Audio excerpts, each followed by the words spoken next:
If you've taken an AncestryDNA test, I have news for you. You can find your ancestors in Pennsylvania and actually other places using some of the information in that test, and I'm going to show you how to do it in this episode.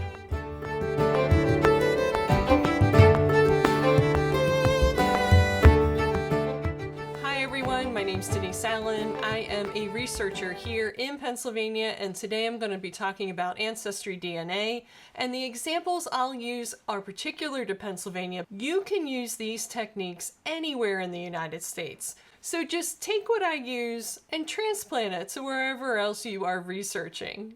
In this episode, I'm going to share how you take a birthplace of Pennsylvania, just a very general Pennsylvania, and figure out where that person was actually born using the results in the AncestryDNA features that they offer to their customers. And it's because they have the largest testing database of DNA that this technique works.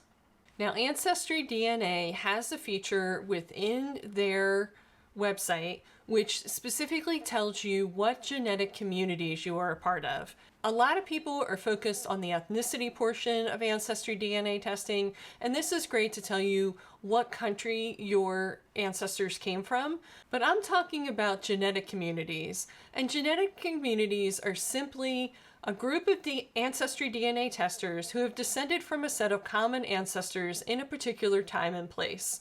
So this isn't defining everyone who lived in that particular time and place. It's just defining the AncestryDNA testers who share some part of their DNA together, and it's only people that lived in a certain time and place that share that particular part of DNA. Now, I can't tell you what parts of DNA it is because that's proprietary to Ancestry. Only AncestryDNA knows what these exact chromosomes are that people are sharing. However, it's enough for us as genealogists to know the genetic communities.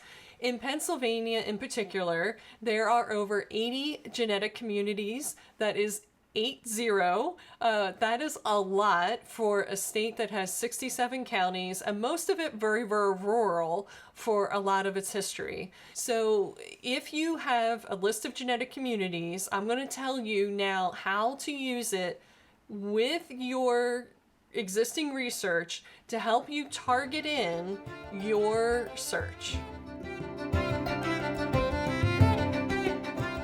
Some of the Pennsylvania genetic communities are very broadly named, such as Mid-Atlantic settlers.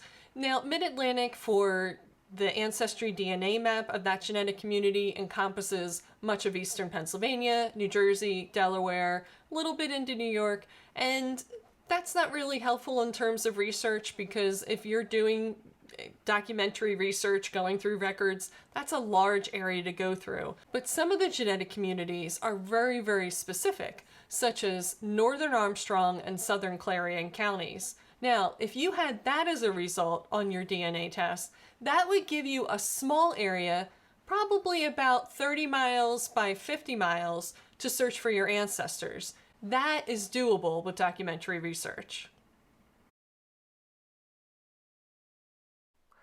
So let's start working with a genetic community. First, let's log into Ancestry and go to the DNA section. We want to be sure to look at our DNA story, where we can see the timeline of our ethnicity matches and our genetic communities. You might need to scroll that timeline on the right or move the map on the left to get to the location that you're searching. In this example, I'm researching in Pennsylvania, but this works with any location in the US where most of the genetic communities are located. You can zoom in and then select a community label in the timeline to see it highlighted on the map. The green map pins or tags show the ancestors in your family tree that you have in that community. If you click on a green tag, you can find out exactly which ancestors those are.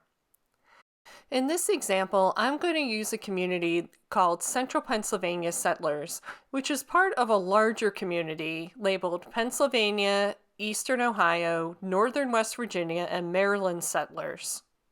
I want to make sure to zoom back out so I can see the whole Pennsylvania state border because I'm going to take a screenshot of this so I have a map of this community. I'm going to use it for the next step. Now, using maps. I use Canva to do the work for this, but you could use any program that works for you. I find a map of Pennsylvania that shows that both the terrain of Pennsylvania and the county borders. I like the terrain because it kind of shows how communities were isolated back in the 19th and 18th century.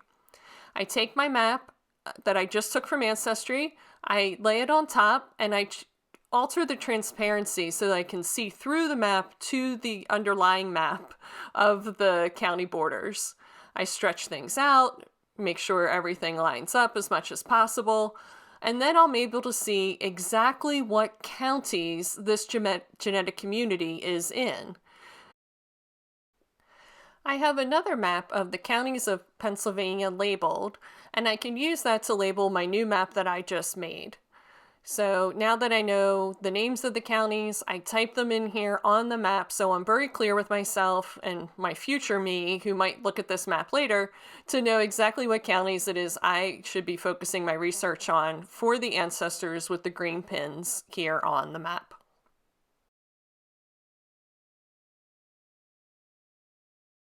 Now that you know the specific names of the locations for your genetic community, because you've done the work with the maps, now it's time to hit the books. And what books am I talking about?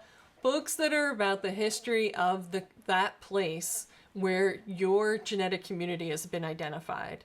The books that are particularly helpful that I found are those county biographies and histories that were written in the last half of the 19th century. I've included a link to some collections in the show notes, so check that out. But the best way to figure those out is to contact the local historical or genealogical societies of that area and ask them what they would recommend.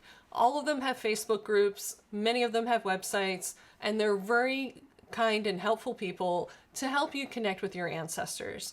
So once you have that set of books that you want to start reading, look at who was coming into that area at what time, where were they from. Sometimes it gets very specific in terms of towns or counties that they came from over in Europe, and that can help you trace your ancestors back even further.